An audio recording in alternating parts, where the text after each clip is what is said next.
Graça e paz, queridos irmãos, um ótimo dia a todos. Hoje é dia 20 de junho de 2025 e nosso devocional diário está em Colossenses capítulo 1. Mais uma carta que Paulo envia enquanto está preso. Ele se apresenta e diz que ele está ali, junto com Timóteo, escrevendo essa carta aos irmãos que estão em Colossos e deseja a eles graça, a voz e paz da parte de Deus e de nosso Senhor Jesus Cristo. Essa carta é uma carta bem especial, onde Paulo, no final deste capítulo 1, traz uma explicação acerca de Jesus Cristo magistral. Mas antes disso, ele vai dizer que não cessa de orar por aqueles irmãos, versículo 9, e de pedir que sejam cheios do conhecimento da vontade em toda sabedoria inteligente espiritual, para que possais andar dignamente diante do Senhor, agradando-lhe em tudo, frutificando em toda boa obra e crescendo no conhecimento de Deus. Veja que Paulo está orando por aqueles irmãos. Ele está preso mais uma vez, ou continua preso, e aqui ele está orando para que aqueles irmãos recebam conhecimento da vontade de Deus, sabedoria, inteligência espiritual. Que coisa maravilhosa é percebermos o quanto Paulo está preocupado com o crescimento espiritual daqueles irmãos. E ele vai falar aqui acerca deles crescerem no conhecimento do Senhor, no conhecimento de Deus, diz o versículo número 10, ele repete, e nós precisamos entender que precisamos aprender a palavra, buscar a palavra. A inteligência espiritual, ela só vai surgir em nós através do conhecimento da palavra de Deus, e Paulo ele insiste nisso com os irmãos, e ele vai lembrar aqueles irmãos que Jesus, através do poder do Espírito Santo, tem tirado aqueles irmãos do poder das trevas. Veja o versículo 13, o qual nos tirou da potestade das trevas, nos transportou para o reino do Filho do seu amor, em quem temos a redenção pelo seu sangue, a saber, a remissão dos pecados. Que coisa maravilhosa é vermos como Paulo, ele aqui vai trazendo a abertura da certeza de Jesus Cristo. Ele vai esclarecendo para os irmãos quem é Jesus. Ele diz em primeiro lugar que ele tirou da potestade das trevas, e é isso que Jesus faz conosco, nos tira das trevas e nos transporta para o reino do seu Filho de amor, nos transporta para o seu próprio reino. É o que Jesus faz por nós, foi o que Deus fez enviando Jesus pelas nossas vidas,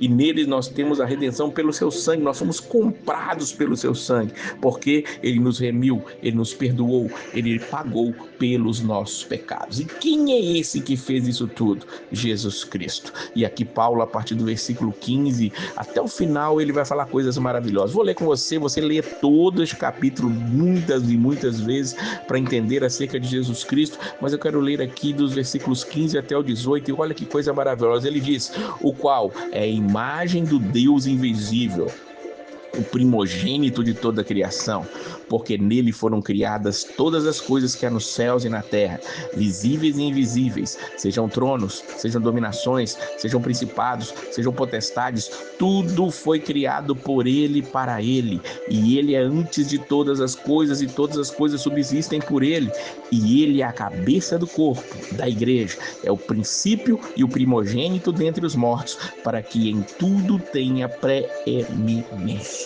Que coisa espetacular! Se nós aqui não conseguimos compreender que ele é o próprio Deus, nada mais vai esclarecer isso diante dos nossos olhos. Ele é a imagem do Deus invisível. Deus, ele se fez homem.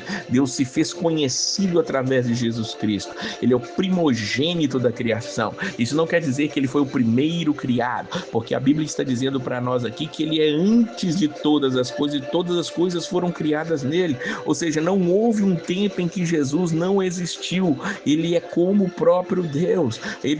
Por ele foram criadas todas as coisas subsistem por ele.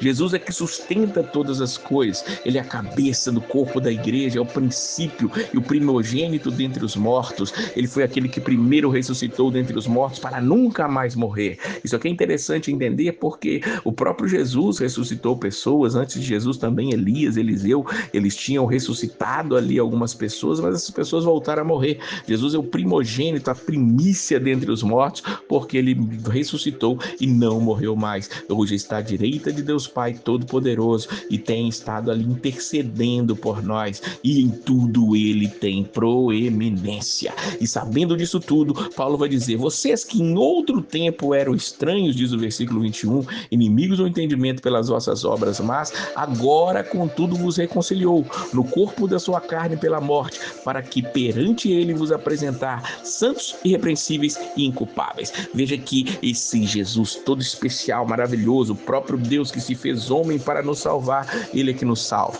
Nós estávamos perdidos, nós éramos estranhos, mas ele nos reconciliou com o próprio Deus. Nós éramos inimigos no entendimento, nós não conhecíamos Deus, mas ele reconciliou. Jesus Cristo, ele traz essa volta ao Pai, a volta ao Senhor Todo-Poderoso, que nós possamos servir a ele com toda alegria. Ele está falando aqui para nós que tudo isso acontece não somente aos judeus. Olha o versículo 26, o mistério que esteve oculto desde todos os séculos, em todas as gerações, e que agora foi manifesto aos seus santos, aos quais Deus quis fazer conhecer quais são as riquezas da glória deste mistério entre os gentios, que é Cristo em vós, esperança da glória. Ele já tinha dito aos Efésios, esse mistério é a reconciliação de todos os povos com Deus, não somente um povo exclusivo, mas todos os povos foram agora chamados, através de Jesus Cristo, a poderem estar buscando a Deus. Deus abriu esta porta, Deus preparou tudo isso, e que nós possamos aproveitar de maneira especial esta porta aberta para nós. Não uma porta de prosperidade, não uma porta de emprego. Essas coisas podem ser trazidas por Deus para cada um de nós, mas é algo muito maior, muito maior, muito melhor. É a presença de Jesus Cristo, a salvação eterna, a remissão dos nossos pecados. Que Deus possa abençoar grandemente a sua vida, um ótimo fim de semana e a paz do Senhor!